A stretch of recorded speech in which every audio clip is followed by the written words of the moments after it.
I'm Adam Steinfurth, and today we're going to go over a quick and easy way to prepare your IFTA tax return. Let's just get started. So on the screen right now, we're running Microsoft Excel. So you have to have Excel. I have a website pulled up where we're going to download a template, and then we're going to start an add-on called RouteMetrics. Right? Those three things, and you'll be ready to go. So we will start with Excel. That's already up and running. And then we'll go to the RouteMetrics.app website, go to the resources. We'll just click through and go down to the IFTA mileage worksheet. We'll click on that, and then you can download the free template. Save it onto my desktop. I'm using a Mac, but this works the exact same in Windows. We're going to click on that and open it up. And this is how it's going to start. And it's kind of ready to go already, and all the fields are labeled. So we're going to put in a few example routes. If you have them already listed with the origin and the destination, you can just paste them right in here. It'll do this automatically. But let's put in a couple examples, and then we'll talk about what's happening.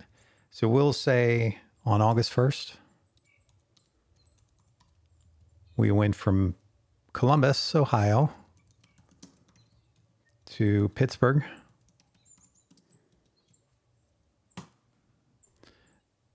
And because this is your internal log, we're going to say we were loaded. You want that field there. And then on August 2nd, we'll say we came back.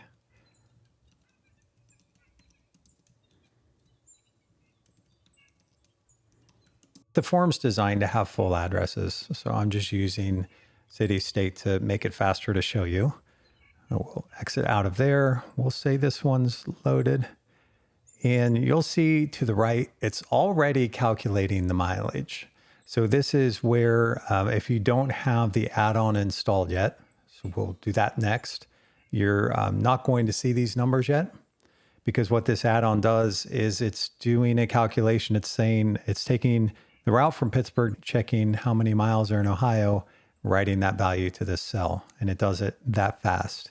So there's no looking these things up manually. It's also returning the tolls, and it's telling you if it's legal for a standard type of truck. So now let's do the add-on and see where these amounts are coming from.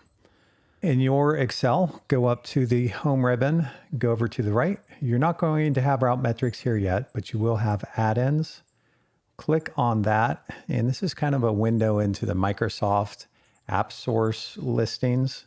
To get an app in here, they have to check it. So if it's listed, you know it's secure. All you have to do is click on it. You'll have a few steps after that if you haven't installed it yet. But mine is up and running, and you get 100 free searches. My account here is set up to use the trucking searches as well. And we're just going to assume it's a standard truck. So we'll say all the trucks in your fleet that you're doing are standard. But you can also use customized truck profiles as well. And as you're doing this, if you have questions, get in touch with me. I'd love to work out the specifics with you if something could be better. And you do that through the website. There's a contact form. And my information will be in the description of the video. But let's keep going here. So we have RouteMetrics.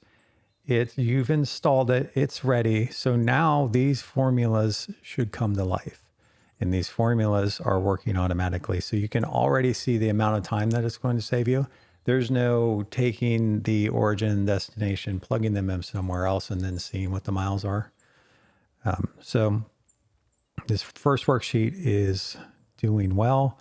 Let's make sure that you have, depending on your origin destination, you may have different states. So to make sure you have the right ones, come over to the right, and we have another formula working here. It's called route.ifta. So that's a custom formula that works with this add-on that's going to show you all of the states with all of the mileage for the sums, so that you can double check your amounts here, right? So if you need to adjust these states, just type in the 2-letter abbreviation and change it, states or provinces or territories. And let's say we're done with this first worksheet. Now let's go to fuel purchases. we'll talk about how this works. And as we fill this out, as a reminder, so I'm actually a CPA, and this is a tool to prepare your tax return, but it is not a substitute for detailed records. So putting something in here doesn't constitute documentation if you get an audit. So as you use this, make sure you still keep all of your source records for at least 4 years. And when they audit it, they'll look for inconsistency. So they'll look for buying fuel in a state that you didn't drive through, or the miles per gallon fluctuating wildly. So you still have to have this accurate, but it should help you do it faster. Let's say on August 5th, 2026, in the jurisdiction of, we'll say West Virginia, right? That's in between these two states. You got to drive through it. Maybe the fuel's cheap. You bought diesel, and let's say 100 gallons. And that 100 gallons cost you $400. Okay, so this also goes into the calculation. So it's important. You have to do this tab for this to work correctly. And now let's go to the last worksheet. So there's only 3 worksheets and then a how to use worksheet. We'll go to tax calculation, and all of this is flowed in here automatically. And this is the same columns that you have on most states' forms. So this really should cut down on your work. Let's go down to where we have some net taxable volume in one of these states. Okay, here we go. So we have, it picked up the Ohio, it picked up Pennsylvania, and then it's a negative in West Virginia because the purpose of the form is to redistribute your tax dollars.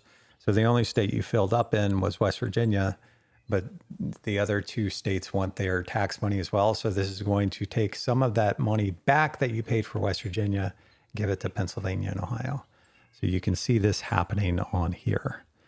An input. So in case it's not obvious, the yellow columns are the columns that you can fill out. This one's yellow, even though there's formula, because everything that needs explanation, hover over, it will tell you that sometimes you need an override in that cell. But the tax rate is one of these that we don't have, because we didn't fill these out, because once they change, then this spreadsheet's going to mislead you, because tax rates do change. So if you hover over this comment, it tells you where to get it.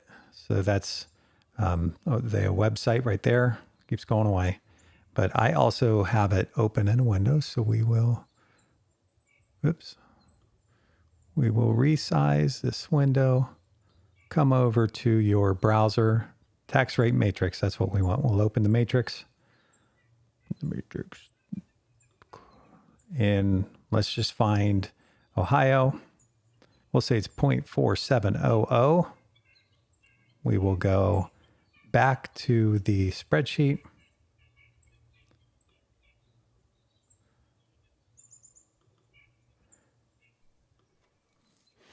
We'll say Ohio 0.4700. All right, so it calculates the tax credit or tax due. All right, let me look up Pennsylvania.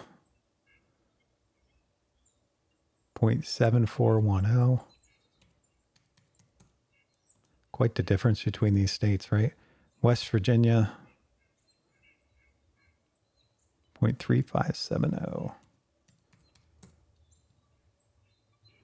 Okay, so now that we have all these tax rates in, we have all the information that we need for you to pull out your IFTA form or go online and fill it out, because when you come down to the bottom, you can see you're going to owe $17, right? And because that's redistributing some of the tax, some of the fuel purchases to these states that happen to have higher amounts. And this next video is going to walk you through how to install the RouteMetrics add-in, and then you'll be up and running. I'll see you in that video. Thanks for watching.